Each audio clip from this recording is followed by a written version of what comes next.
इस वीडियो में एक बार फिर अष्टम भाव के बारे में ही चर्चा होगी। हम में से बहुत सारे लोगों को मृत्यु से बहुत डर लगता है, जिसके कारण कि हमारा अष्टम भाव शट हो जाता है, क्लोज हो जाता है। हम जिस चीज से भी डरेंगे उससे संबंधित भावों को क्लोज्ड कर देंगे। किसी भी जातक का अष्टम भाव एक्टिवेटेड है या नहीं है, इसका पता इसी भाव से लग सकता है, इसी बात से लग सकता है कि उसकी मृत्यु में, मौत में दिलचस्पी है या नहीं है। रूस में, अमेरिका में, पुराने समय में, मध्य युग में भी और द्वितीय विश्व युद्ध के टाइम में भी बहुत सारे प्रयोग किए गए, मरीजों पे किए गए, वायरस को लेकर के किए गए, बायोलॉजिकल वेपन से लेकर के बहुत सारी चीज़ों के रेडिएशन वगैरह में बहुत सारे लोगों को बर्फीली ठंडक में खुले बदन रखा गया और बहुत तरह की चीज़ें हुई, ये देखने के लिए कि जीवन पे मौत का असर कैसा होता है, मरते समय कैसा लगता है। और जो लोग हॉस्पिटलों में मौत के नज़दीक पहुंचे, फिर वहां से लौट आए, तो जिनको भी वो अनुभव हुए वो एक तरह से उनके मनमानस में छप गए, वो उसको कभी भूल नहीं पाए और उन्होंने उनकी लाइफ को चेंज करने का काम किया। तो किसी भी व्यक्ति का अष्टम भाव अगर एक्टिवेटेड होगा तो वो मौत में काफी रुचि रखने वाला जातक होगा, अपनी मौत के बारे में भी सोचेगा, थोड़ा डरेगा भी, लेकिन थोड़ी उत्सुकता भी होगी, थोड़ी क्यूरियोसिटी भी होगी। और किसी को मरते वक्त वह बहुत ध्यान से देखेगा और मौत को बहुत ध्यान से सोचेगा।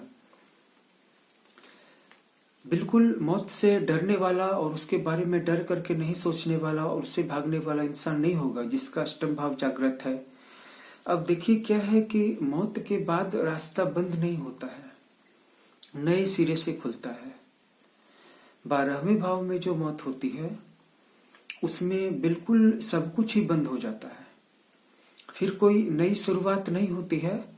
और जो नई शुरुआत होती है वो इस डायमेंशन में नहीं होती है, वो बिल्कुल अदर डायमेंशन में होती है जो इससे हायर होता है।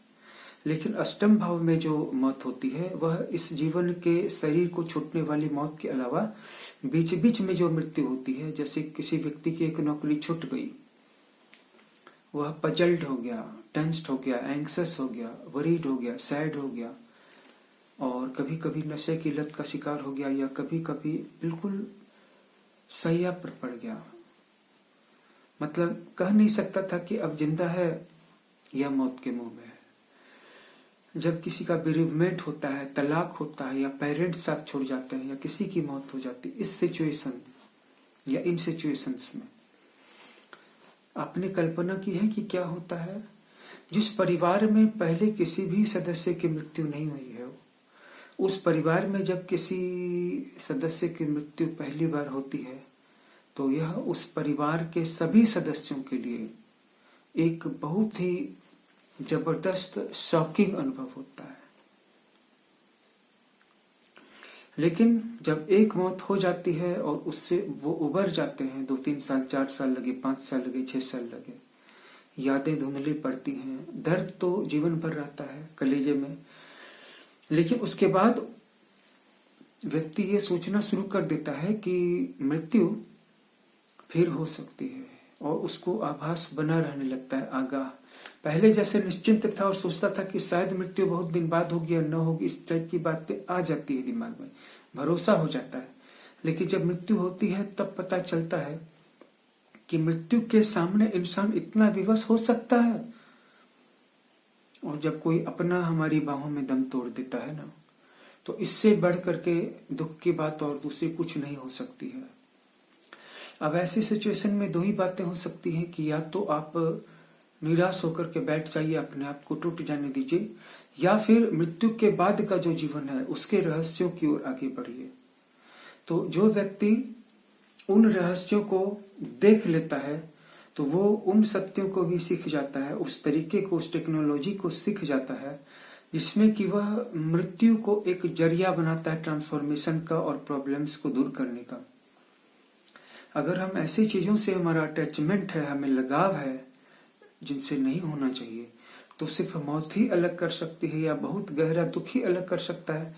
अगर हम खुद ही आगे बढ़ करके अपने अटैचमेंट्स को तिलांजलि दे दें, अपने मोह को, अपने रिश्तों को, या उन कार्यों को जो दरअसल में हमारे लिए एडिक्शन है, हमारे लिए सनक है, चाहे वो अपने इंद्रियों के प्लेजर के लिए हो, या किसी से बदले की भावना को लेकर के हो, या जस्ट दुनिया में दिखाने के लिए कि देखो मैं कौन हूँ, मैं कैसा हूँ, मैं क्या हूँ, मैं क्या बन गया हूँ, मैंने कितना कमा लिया। बहुत सारे लोग कहते हैं ना कि देखो मैंने क्या कर लिया है, हमने कितना बड़ा काम खड़ा कर लिया है, हम लोगों ने कितना बड़ा काम कर लिया है। बहुत सारे लोग जब जिनके पास थोड़ा सा पैसा आ जाता है, तो खास करके जिनके जीवन में पहले पैसा नहीं था और बाद में जब पैसा आ जाता है, बहुत ज्यादा पैसा, तो ऐसे लोगों को दिमाग में एक तरह की सनक चढ़ जाती है, और वो लोगों को ये तो दिखाते हैं कि वो अमीर है, लेकिन ये दिखाते कि देखो हमने कितना बड़ा काम कर लिया है। और ये जो दिखावे की प्रवृत्ति है, ये उन लोगों में नहीं आती है जो शुरू में अमीर थे, शुरू से ही अमीर थे, बाद में गरीब हो गए हों, फिर गरीब हो के अमीर बन गए हों। लेकिन जो शुरू में बहुत गरीब थे और बाद में अमीर बन गए, अगर ऐसे लोग फिर से गरीब बन जाएंगे, अगर इनका भी अष्टम भाव एक्टिवेटेड नहीं रहेगा, तो ये कभी भी अपने अंत को पुनर्जीवन में ट्रांसलेट नहीं कर पाएंगे, ट्रांसम्यूट नहीं कर पाएंगे, ट्रांसफॉर्म नहीं कर पाएंगे, अपने आप को तैयारी नहीं कर पाएंगे, बस वही उनके लिए अंत हो जाएगा। और जब मैं ऐसे लोगों को देखता हूं जो पहले गरीब थे, बाद में बिल्कुल फिल्थी रिच हो गए, और उनके जीवन में कोई तैयारी नहीं है, और वो बस निश्चिंत हैं कि अब उसको वो अपना अचीवमेंट मान रहे, वो सोच रहे कि वो उनसे कभी अलग नहीं होगा, कभी दूर नहीं होगा। ऐसे ही हर इंसान किसी न किसी चीज को लेकर घमंड में है, कोई पैसे को लेकर, तो कोई जिंदगी को लेकर के कि मेरी जिंदगी मुझसे कभी अलग नहीं होगी, मेरी दुर्घटना में मौत हो ही नहीं सकती, कुछ भी हो जाए कोई मुझे मार नहीं सकता, मैं अमर आयु लेके पैदा हुआ हूँ। कुछ लोगों को रिश्तों को लेके घमंड है, कुछ लोगों को अपने टैलेंट के लेके घमंड, कुछ लोगों को अपने नॉलेज को लेके घमंड है, कुछ को स्किल को लेकर के, कुछ लोगों को अपनी तर्क शक्ति, वाचा शक्ति को लेकर के घमंड है।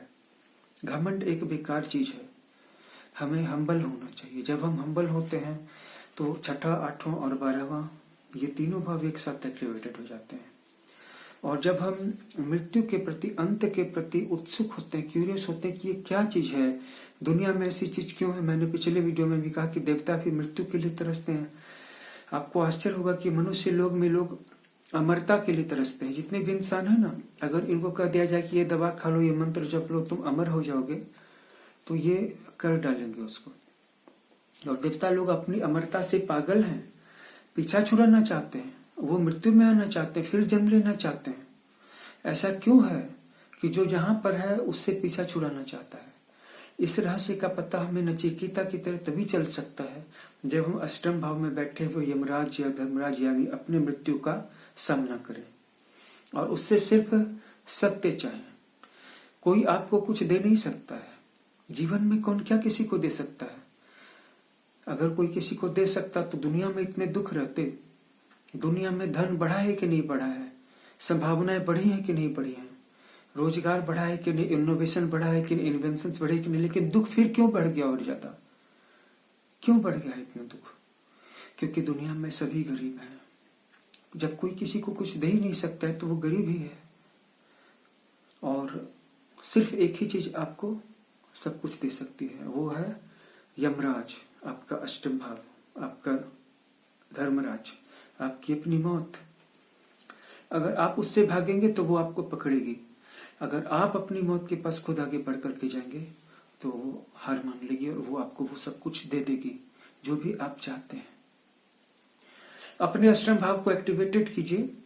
अगर आपका अष्टम भाव पहले से एक्टिवेटेड है तो आप मौत, आत्मा, पुनर्जन्म, लाइफ आफ्टर लाइफ, बार्डो पीरियड यानी कि देहांतर तत्र अवस्था, जिसमें कि एक देह छूट जाती है लेकिन अभी दूसरा जन्म नहीं हुआ है, इसके बीच की अवस्था में उत्सुक है, क्यूरियस है, तो आपका अष्टम भाव पहले से एक्टिवेटेड है। अगर आप हम्बल हैं, मतलब कि आप अपने दुश्मन की भी बुराई नहीं चाहते हैं। पहले तो दुनिया में वो लोग हैं जो कि उनकी भलाई चाहते हैं, जो उनका भला करते हैं, और अगर जो उनकी भलाई कर रहे हैं अगर वो बदल जाए तो ये उनकी बुराई चाहने लगते हैं। और जो लोग हम्बल होते हैं तो वो उनकी भी बुराई नहीं चाहते हैं, जो लोग बदल गए हैं। और जो लोग उनकी बुराई चाहते हैं, शुरू से ही बुराई चाहते हैं, एकदम बुरे ही कभी अच्छे नहीं हुए, उनसे पीछा छुड़ाना थोड़ा मुश्किल होता है। लेकिन अगर पीछा छुड़ा लिया जाए, इसका बस एक ही है कि हम्बल हो जाइए, या उनमें गुड क्वालिटीज को देखना शुरू कर दीजिए, या अपना पीछा छुड़ा लीजिए, वहां से हट जाइए, तो आपके तीनों भाव एक्टिवेटेड। क्योंकि आपका बिगाड़ेंगे क्या?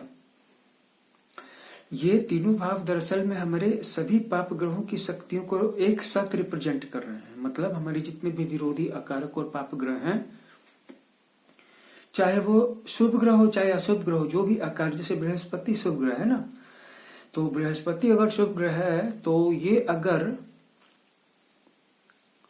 अकारक हो गया तो पाप ग्रह जैसा काम करने लगेगा। चंद्रमा शुभ ग्रह है लेकिन अकारक हो गया तो पाप ग्रह जैसा फल देने लगेगा। और शनि राहु केतु मंगल पाप ग्रह है ही, ये अगर अकारक हो गए तो डबल आपको नुकसान पहुंचाएंगे। अगर आप हम्बल हो गए तो ये सभी आपका कुछ नहीं बिगाड़ पाएंगे। और अगर एक बार नहीं बिगाड़ पाएंगे तो जितने भी अच्छे ग्रह हैं उनको काम करने का मौका लग जाएगा। लेकिन उससे मत मांगिए जो खुद ही भिखारी है, जो खुद ही पाने पाने के पीछे दौड़ रहा है। उससे मांगिए जो कुछ देने की ताकत रखता है। अब वो देने की ताकत आपका 8वां भाव रखता है, जहां पे आपकी अपनी मृत्यु का देवता बैठा हुआ है। अगर साहस है तो उसका सामना कीजिए। अगर एक बार आप मरने के लिए तैयार हैं तो दूसरी बार जो आपको मिलेगा उसके बारे में आप सोच भी नहीं सकते थे।